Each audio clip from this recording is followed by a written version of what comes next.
इसके पहले वीडियो में आपको बताया गया कि जो विलयन होते हैं वो 9 प्रकार के होते हैं। उसी के आगे आज बताया जा रहा है कि आपको कि विलयनों का वर्गीकरण कणों के आधार पर कैसे किया जाता है। कणों के आधार पर विलयन कितने प्रकार के होते हैं? तो कणों के आधार पर विलयन 3 प्रकार के होते हैं। पहला होता है वास्तविक विलयन। पहला होता है वास्तविक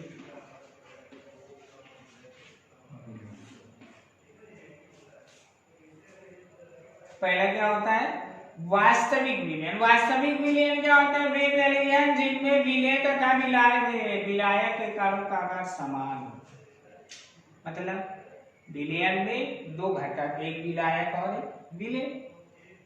तो जिनमें विलायक और विलेय दोनों के कणों का आकार क्या हो? लगभग बराबर हो, तो वो विलयन वास्तविक विलयन। और कितना हो उनका आकार? 50 एंगस्ट्रॉम से भी छोटा हो या कम हो। 50 एंगस्ट्रॉम से भी कम हो, तो वो विलयन वास्तविक विलयन। जैसे नमक का जल में विलयन, नमक का जल में विलयन एक वास्तविक विलयन। तो वास्तविक विलयन की परिभाषा आपको बताई गई। वे विलयन जिनमें विलेय तथा विलायक के कणों का आकार लगभग बराबर होता है तथा इनका आकार 50 एंगस्ट्रॉम से भी कम होता है। इन्हें सूक्ष्मदर्शी से भी नहीं देखा जा सकता है। जैसे नमक का जल में विलयन एक वास्तविक विलयन। दूसरा होता है कोलाइडी विलयन। कोलाइडी विलयन। दूसरा होता है कोलाइडी विलयन। कोलाइडी विलयन क्या होता है? वह विलयन जिसमें विलायक के कणों का आकार 10⁻⁸।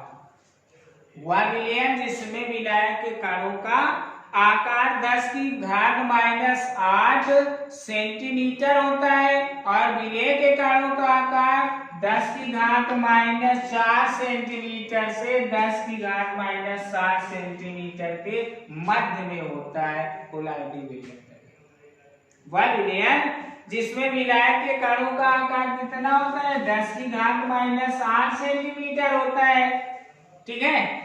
और विलेय के कणों का आकार 10⁻⁴ से 10⁻⁷ सेंटीमीटर के बीच में होता है। कोलाइडी विलयन कहलाता है। जैसे स्टार्च, गोंद, जिलेटिन का जल में बना विलयन, स्टार्च, गोंद, जिलेटिन का जल में बना विलयन कोलाइडी विलयन कहलाता है। अब इसके बाद में तीसरा विलयन होता है निलंबन। तो होता है निलंबन, ये भी एक विलयन होता है। तीसरा विलयन होता है निलंबन। वह विलयन जिसमें विलायक के कणों का आकार 10⁻⁻ सेंटीमीटर होता है तथा विलेय के कणों का आकार 10⁻³ से 10⁻⁵ तक या 10⁻³ से अधिक होता है, निलंबन कहलाता है। जैसे मिट्टी अथवा बालू के कणों को जल में हिलाकर निलंबन प्राप्त होता है या निलंबन विलयन बन जाता है। निलंबन क्या है? वह विलयन जिसमें विलायक के कणों का आकार 10⁻⁷ सेंटीमीटर होता है और विलेय के कणों का आकार 10⁻³ सेंटीमीटर से अधिक होता है, निलंबन कहलाता है। निलंबन विलयन कहलाता है। जैसे मिट्टी और बालू के कणों को जल में हिलाकर निलंबन विलयन प्राप्त किया जाता है। अब इसके बाद में आता है परिक्षिप्त माध्यम और परिक्षिप्त प्रावस्था। परिक्षिप्त माध्यम और परिक्षिप्त प्रावस्था। देखिए परिक्षिप्त माध्यम क्या होता है भाई? कोई कोलाइडी विलयन हो, क्या हो? कोलाइडी विलयन। कोई कोलाइडी विलयन होता है तो उसमें 2 अवस्थाएं होती हैं। उसमें 2 अवस्थाएं होती हैं। एक सतत प्रावस्था होती है और सतत प्रावस्था जिसमें दूसरे का विद्यमान होता है। और सतत जो माध्यम होता है प्रावस्था होती है उसको परिक्षेपण माध्यम बोलते हैं, परिक्षेपण माध्यम बोलते हैं। और जो दूसरी अवस्था होती है वो परिक्षिप्त प्रावस्था होती है। मतलब क्या हुआ, कोलाइडी विलयन है, कोलाइडी विलयन है, उसमें एक क्या होगी, एक सतत प्रावस्था होगी, ठीक, और दूसरे उसमें कण होंगे। तो जो ये प्रावस्था है तो वो परिक्षिप्त प्रावस्था है, या और जो ये कण है वो परिक्षेपण माध्यम। एक अवस्था परिक्षिप्त प्रावस्था और दूसरी परिक्षेपण माध्यम। तो कोलाइडी विलयन में एक सतत प्रावस्था होती है जिसको परिक्षिप्त प्रावस्था कहलाती है या कहते हैं, तथा उसमें कण समान रूप से वितरित होते हैं, उसको परिक्षिप्त माध्यम कहते हैं या परिक्षेपण माध्यम कहते हैं। तो परिक्षिप्त प्रावस्था और परिक्षेपण माध्यम हो गया। अब जैसे जिलेटिन को जल में घोल दें तो कोलाइडी विलयन बन जाता है। तो इसमें जो जल होता है वो परिक्षेपण माध्यम है और जो जिलेटिन होता है वो परिक्षिप्त प्रावस्था है। ठीक, बात समझ में आ गई। अब इसके बाद में आता है कोलाइडी विलयनों के गुण। कोलाइडी विलयनों के गुण, कोलाइडी विलयनों के गुण क्या होते हैं।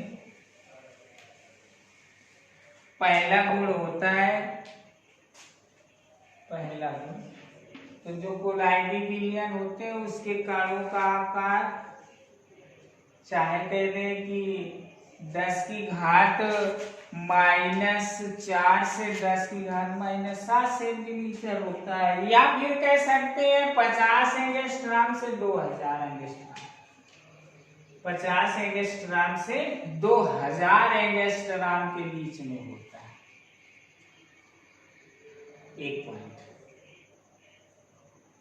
दूसरा पॉइंट ब्राउनी गति। दूसरा पॉइंट ब्राउनी गति।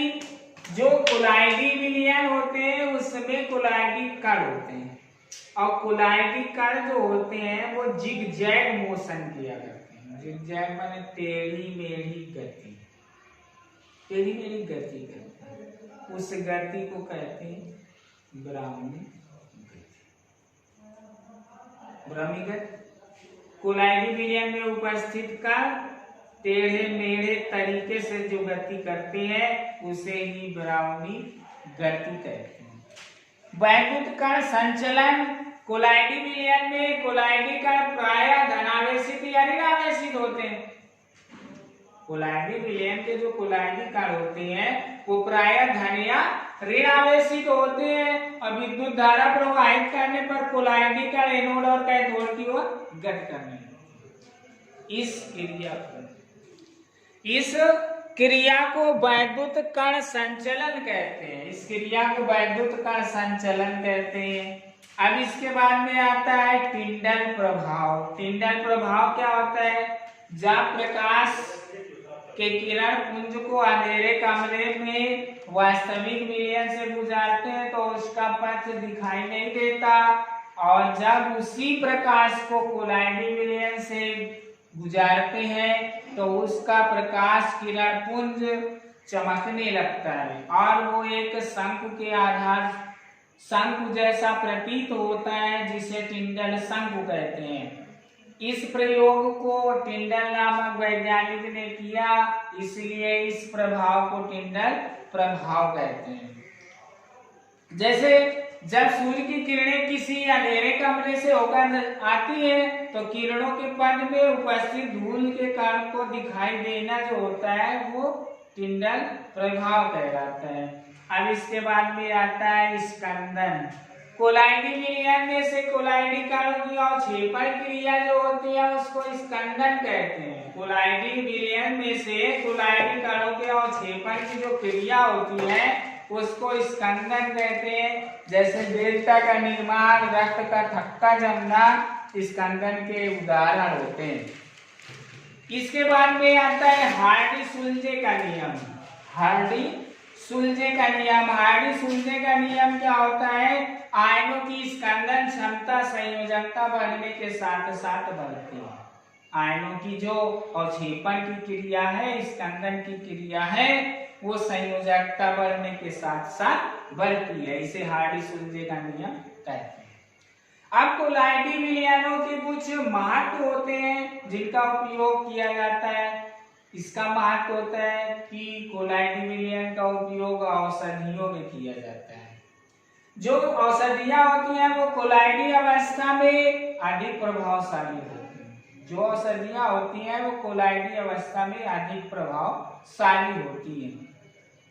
जैसे टेबलेट खाते हैं तो पहले वो कोलाइड में परिवर्तित होता है, जब तब अपना प्रभाव दिखाता है। अगर कोलाइडी विलयन में औषधियां ग्रहण की जाए तो उनका प्रभाव तुरंत ही हो जाता है। क्यों? क्योंकि कोलाइडी विलयन में बहुत अधिक कण होते हैं और जब सॉलिड टैबलेट्स लेते हैं तो उसमें एक ही कण होता है। जब वो घुलती है तो अनेक कण में परिवर्तित हो जाती है, तब अपना प्रभाव करती है। और कोलाइडी अवस्था में कोई औषधि ग्रहण करें तो उसमें बहुत अधिक अणु होते हैं, बहुत अधिक मुक्त संयोजकताएं होती हैं। इसलिए औषधियों में कोलाइडी प्रकृति होती है तो औषधियों में बहुत अधिक प्रभावशाली होती है।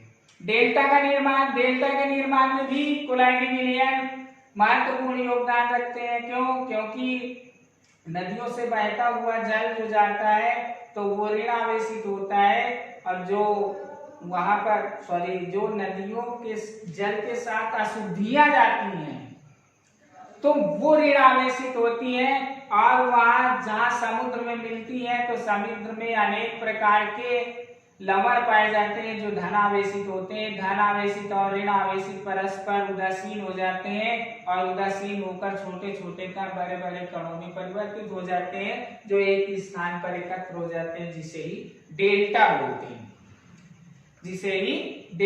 बोलते हैं। जैसे कि जल के शोधन में भी कोलाइडी विलयन का अधिक प्रभाव होता है। भाई नमक का निर्माण जो होता है तो समुद्र से प्राप्त जल को छोटी छोटी क्यारियों में भर देते हैं, फिर वाष्पन क्रिया होती है तो जल उसका चला जाता है और उसमें सोडियम क्लोराइड, मैग्नीशियम क्लोराइड आदि लवण प्राप्त हो जाते हैं, जिसको फिर शोधन के लिए भेज देते हैं, जिससे कि शुद्ध नमक प्राप्त किया जाता है। यहीं से आपका एक टॉपिक समाप्त हो जाता है और इसके आगे आपको अगले वीडियो में बताया जाएगा। और जो भी भेजा जा रहा है लिखने के लिए वो सभी लोग अपनी कॉपी में लिखेंगे।